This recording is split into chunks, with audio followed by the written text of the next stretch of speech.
Hello बच्चों, तो चलिए इस प्रश्न को पढ़ते हैं। यदि आयोटा जेड की घात 4 प्लस 1 बराबर 0 हो तो जेड का मान है। तो यहाँ पर देखो, चारों विकल्पों में से हमें सही विकल्प बताना है क्या होगा। ठीक है, तो प्रश्न में आगे बढ़ने से पहले इस प्रश्न से संबंधित जो मुख्य अवधारणा है उसकी हम चर्चा कर लेते हैं। तो देखो, मुख्य अवधारणा क्या हो जाएगी।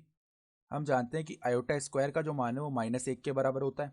ठीक है, तो देखो सवाल में हमें बताया हुआ है कि आयोटा जेड की घात 4 प्लस में 1, इसका जो मान है वो 0 के बराबर है। तो यहाँ से देखो, जेड की घात 4 का अगर मान निकालेंगे तो वो क्या आ जाएगा, -1 बटा आयोटा। तो अब देखो यहाँ पर ऊपर नीचे हम क्या करते हैं, आयोटा से गुणा कर लेते हैं। तो ये बन जाएगा माइनस आयोटा बट्टा में आयोटा का स्क्वायर। तो माइनस आयोटा बट्टा में देखो आयोटा स्क्वायर का मान -1 होता है। तो यहाँ से देखो, जेड की घात 4 का जो मान है वो क्या आ जाएगा, आयोटा आ जाएगा। यानी कि जेड का मान अगर लिखेंगे तो वो आ जाएगा आयोटा की घात 1/4। ठीक है, तो जेड का मान क्या आ गया, आयोटा की घात 1/4। सही है।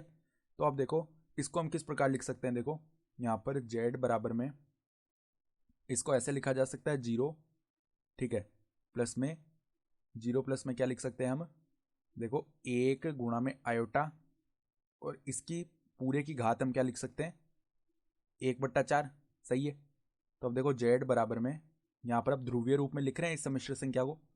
तो देखो यहाँ पर अब क्या बन सकता है, को मतलब 0 को हम क्या लिख सकते हैं, कोस पाई/2, इसका मान 0 होता है।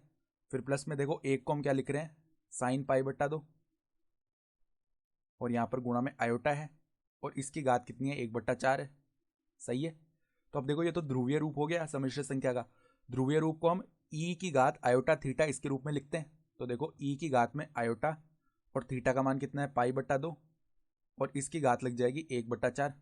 तो अब देखो, घात के ऊपर घात आपस में गुणा होंगी, तो ई की घात में आयोटा पाई/8 ये आ जाएगा। सही है।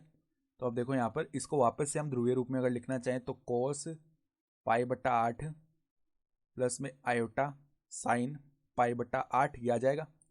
यानी कि देखो, अगर विकल्प देखें तो विकल्प बी जो है हमारा सही विकल्प आ रहा है। ठीक है, तो आशा करता हूँ कि आपको ये प्रश्न समझ में आया होगा। धन्यवाद।